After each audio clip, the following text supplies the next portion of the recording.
In this new section, we're going to cover the part of the mesh tool. I created a new map for this case.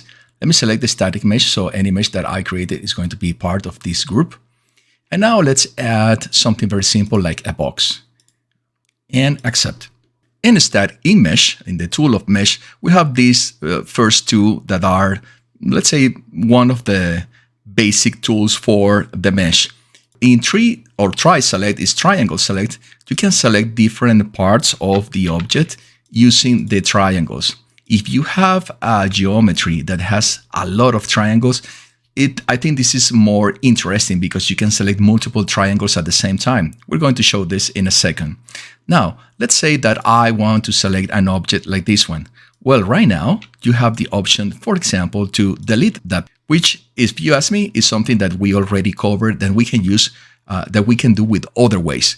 Now, let me undo this one. And now let's select these two triangles. The selection of the triangles, as usual, is with clicking the mouse. And if you want to unselect, you shift and click again. Of course, the left click. Now, let's say that I want to separate this object from the rest of the geometry that we created. I think this is an interesting case that we can separate this object here. And now I can select two objects that are literally one separated from the other. And this is interesting in case that you want to, let's say, expand the geometry of different objects. And as you can see here on the outliner, let me lower this a bit. And as you can see in the outliner, you have two different meshes. And if we see the details here as well, you can check that the static mesh, they are addressed to different meshes. Now, let's say as well that I have this square at this moment. Let me move, in fact, this face to one side. And I have this square, and I'm saying, well, you know, I don't like this hole. I wish to fill this hole. So options that you have is to select this tool that you have here and look at that immediately. By default, the system identifies where is the hole. And if in the moment that I put my mouse over that section, over that hole, automatically the modeling systems identify it. And if I click, then completes the hole. And I can accept now, and I have my triangle, my two triangles again. I'm completing my cube, and also I have my other mesh here. They are totally independent. And now this is one mesh, and this is another mesh. This is an interesting thing if you wish to cut a mesh in different sections and doing something else with them. If we select the object and go to triangle selection, now we have as well the triangles as it was at the beginning. Now, other tool you're going to use is the triangle edit. In the triangle edit, allows me to select one specific triangle and start playing with it. I can change the geometry of anything that I want based on the structure of these triangles.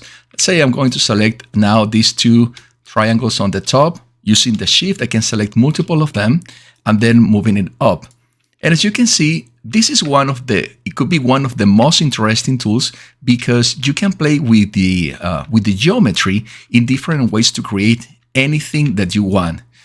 Let's undo the change that we made a moment ago for this object because I want to make some other variations. Let's move this object to this position. And now let's go to the mesh. And in the mesh, I'm going to select the triangles on the top, both of them. Let me move my mouse, my camera position, and let's move this to the top, something around this. So if we check the attributes of this object, you can see that we have the minimum amount of triangles that we need. But let's say that with the mesh, we want to expand the number of geometry. We want to expand the geometry of this object because we have other plans for this.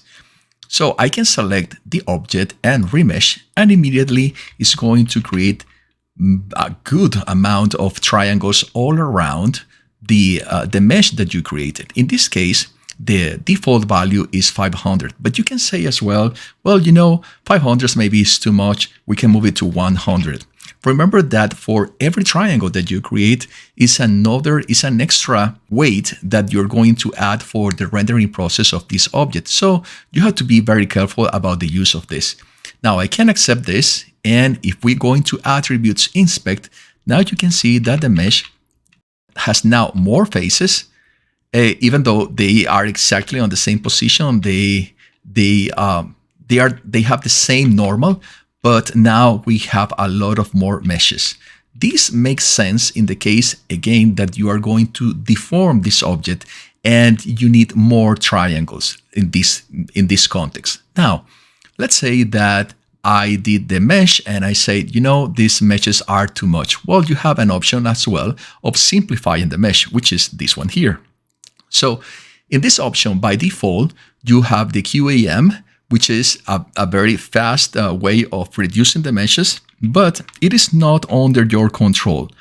It is something that, we're going to reduce the amount of meshes, but it is not something that you can say, well, I want them to be of this way or a specific design, one mesh from another. That's not the case. This is, of course, you can define as well how much, in terms of percentage, you want to reduce the number of sides of meshes. That's a good thing. But one option that I really like about the simplifying meshes is that the system can identify, based on the structure, based on the faces, edges, and vertices of this mesh, the minimum amount of meshes that you need. And in this case, we can select, instead of Q, we can select minimum shape preserving. And if you do it and if you click it, then you're going back to the original design. And why to the original design? Well, because for this cube, this elongated cube, you just need this number of sides. You don't need anything else. And this is very nice if you're going to create a static mesh. You are modeling, you are maybe transforming the mesh, and then you want to reduce the number of sides of geometry, then you can take this option, which I really recommend you, and it's one of the most important for me.